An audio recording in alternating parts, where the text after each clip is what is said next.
Hello, everyone, and welcome back. If you watched the first episode, you heard a little bit about my background, my family's history in marine construction, and why I started this channel. In that episode, I mentioned something that tends to surprise people. There is a huge knowledge gap in the marine construction industry, and one of the biggest places that gap shows up is with people who are thinking about getting into the business. Over the years, I've had a lot of people approach me and say things like, I'm thinking about starting a marine construction company, or I've been in construction for years and I want to move into marine work. And the first thing I usually ask them is a simple question: do you understand what marine construction actually involves? Because the truth is, marine construction is not land construction with water added to it. It's an entirely different world. Marine construction is its own industry. Marine construction combines several different disciplines all at once. You're dealing with heavy construction, marine equipment, engineering, environmental regulations, permitting, weather, tides, logistics, and safety. And those factors aren't separate, they all affect each other. For an example, on land, if you're building something and a truck shows up late, it's an inconvenience. On water, if equipment arrives late, the tide may have already changed.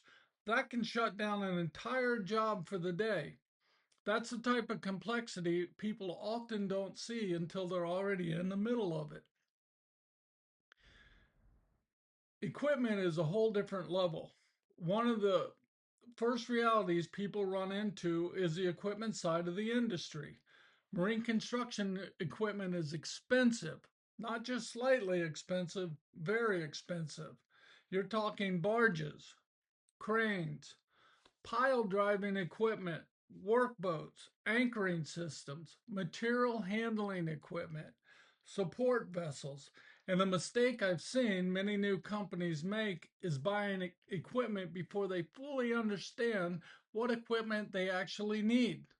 They buy something that works for one job, but not for the next. Or they buy equipment that is simply too small or too limited for the type of work they want to pursue. That can put a company in a financial hole very quickly.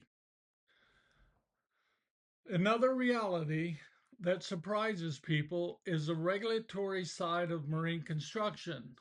Working in or near the water almost always involves environmental oversight. That means dealing with agencies that may include state environmental departments, federal regulators, local permitting offices, sometimes multiple agencies at once. Permits can take months, in some cases, take years. And if a project isn't planned correctly from the beginning, those delays can become extremely expensive. Another major difference between land construction and marine construction is logistics. On land, materials can usually be delivered directly to the job site.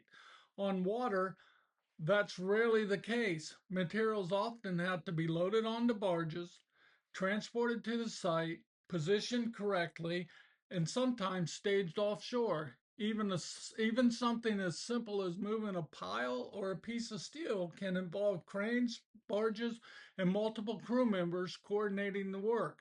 Everything takes more planning, everything takes more time, and everything costs more money.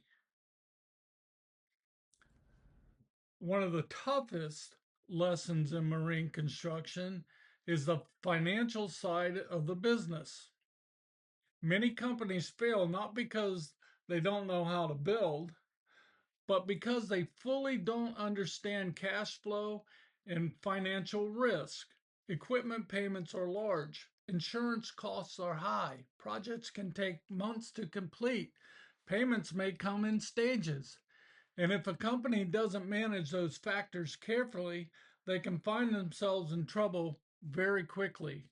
I've seen good contractors go out of business simply because the financial side of the work wasn't managed properly. Another truth about marine construction is that experience matters a lot. Is an industry where lessons are learned the hard way through equipment failures, through unexpected conditions, through projects that don't go exactly as planned. That's how most people in the industry gain real understanding. And it's one of the reasons marine construction has traditionally been an industry where knowledge is passed down through mentorship and experience. Unfortunately, that mentorship doesn't always exist the way it used to. Why am I talking about this? The reason I'm sharing all of this isn't to discourage anyone from entering into the industry. Marine construction can be incredibly rewarding. You get to build things that last, you get to work on the water, you get to solve complex problems, and when a project comes together successfully, there's a lot of pride in that. But it's important to enter into this industry with realistic expectations, not assumptions, not guesses, real understanding. In the next episodes of this channel, we're going to start breaking down specific parts of marine construction in more detail. We'll talk about equipment, barges, pile driving, marine materials, project planning, permitting, business management, and some of the common mistakes that cause projects and companies to fail. My goal with this channel is simple: to share the kind of information that usually only comes from decades of experience so that contractors, property owners, and developers can make better decisions. Marine construction is a challenging industry, but it's also an important one. Waterfront communities, marinas, ports, seawalls, and shoreline protection all depend on skilled professionals who understand how to build in a marine environment. If you're interested in learning more about how this industry really works, I invite you to follow along as we explore these topics in future episodes. I'm Roy Benton. Thank you for watching. I'll see you on the next episode.